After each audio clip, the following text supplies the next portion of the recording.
Cecilia Lucasita Novrianti dengan NPM 22010003100004. Saya akan mempresentasikan soal-soal fonologi beserta jawabannya yang sudah saya kerjakan.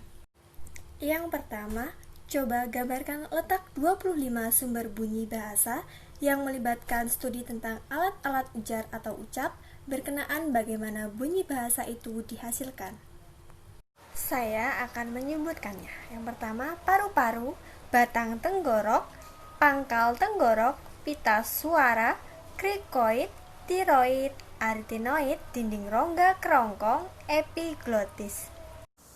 Akar lidah, pangkal lidah, tengah lidah, daun lidah, ujung lidah, anak tekak, langit-langit lunak, langit-langit keras, gusi, gigi atas, gigi bawah, bibir atas, bibir bawah, mulut, rongga mulut, dan rongga hidung. Bunyi bahasa atau bunyi ujaran dihasilkan oleh alat ucap manusia seperti pita suara, lidah, dan bibir. Bunyi bahasa atau bunyi ujaran adalah bunyi yang dihasilkan oleh alat ucap manusia atau bunyi yang diartikan, kemudian membentuk gelombang bunyi sehingga dapat diterima oleh telinga manusia atau bunyi yang diartikan, kemudian membentuk gelombang bunyi sehingga dapat diterima oleh telinga manusia. Pembahasan kedua, klasifikasikan unsur pembentuk bunyi vokal mulai dari tinggi rendahnya lidah, bagian lidah yang bergerak, dan bentuk bibir lidah.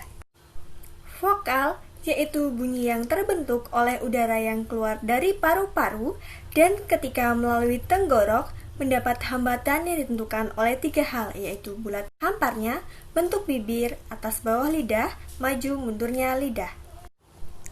A. Pembentukan vokal berdasarkan tinggi rendahnya nada. Vokal tinggi yang terbentuk apabila rahang bawah merapat ke rahang atas. Contohnya adalah I dan U.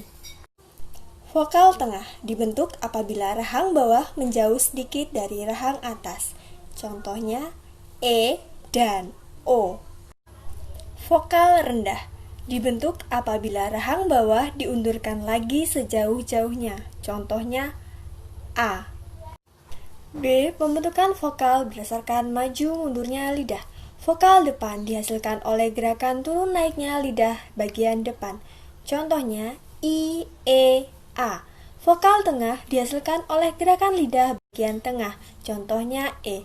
Vokal belakang dihasilkan oleh gerakan turun naiknya lidah bagian belakang atau pangkal lidah. Contohnya U dan O.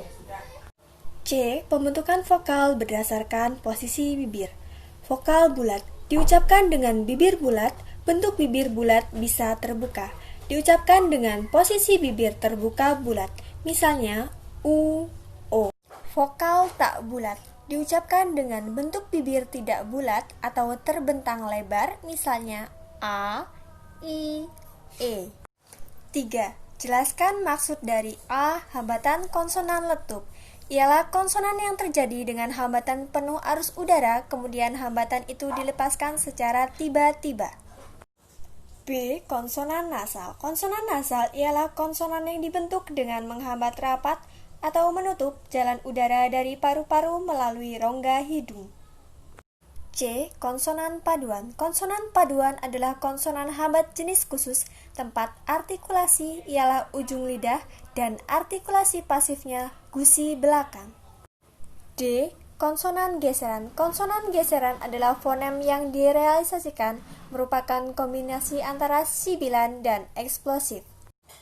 E. Konsonan getar atau geletar ialah konsonan yang dibentuk dengan menghambat jalannya arus udara yang dihembuskan dari paru-paru secara berulang dan cepat.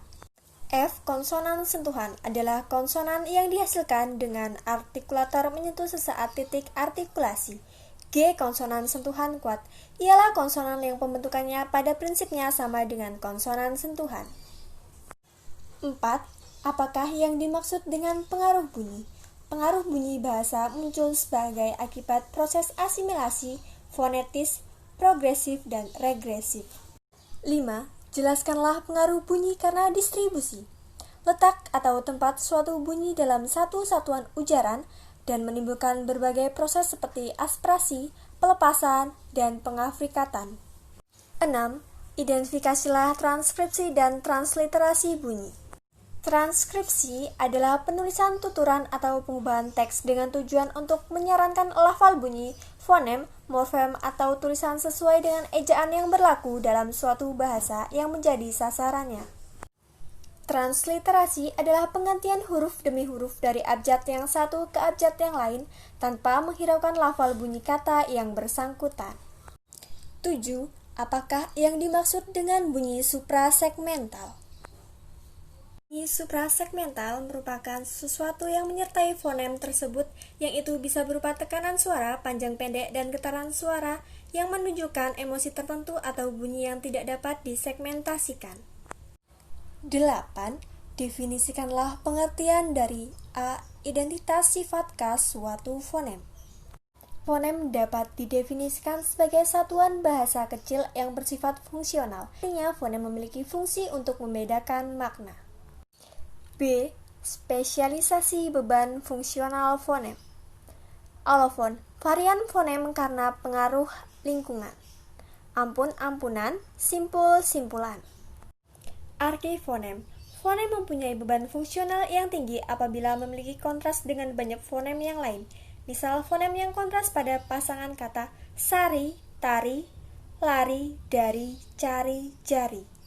Fonem memiliki beban fungsional rendah apabila memiliki kontras dengan satu atau dua fonem yang lain.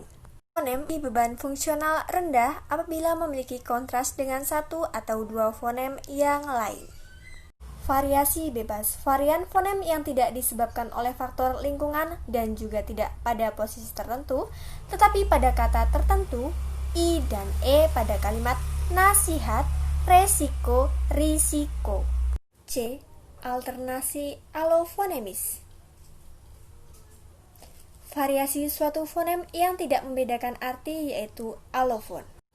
D. Penafsiran fonem. Penafsiran ekafonem dan bifonem didasarkan pada makna. Apabila dua bunyi yang berbeda menandai dua makna yang berbeda, harus ditafsirkan sebagai dua fonem yang berbeda.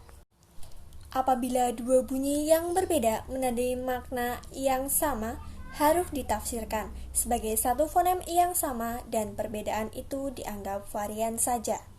9. Apakah yang dimaksud dengan premis dan hipotesis kerja suatu fonem? Premis adalah pernyataan yang digunakan sebagai dasar penarikan kesimpulan. Merupakan kesimpulan yang ditarik berdasarkan premis mayor dan premis minor. Hipotesis adalah yang menyatakan tidak ada pengaruh dari variabel bebas terhadap variabel terikat. 10. Sebutkanlah beberapa jenis oposisi dalam fonem. A. Beban oposisi rendah terdapat pada bunyi P dan F pada kata kapan dan kafan. B. Beban oposisi tinggi terdapat pada bunyi K dan G pada kata kita dan kita. Cukup sekian yang dapat saya sampaikan. Semoga apa yang saya sampaikan dapat bermanfaat bagi kita semua. Terima kasih.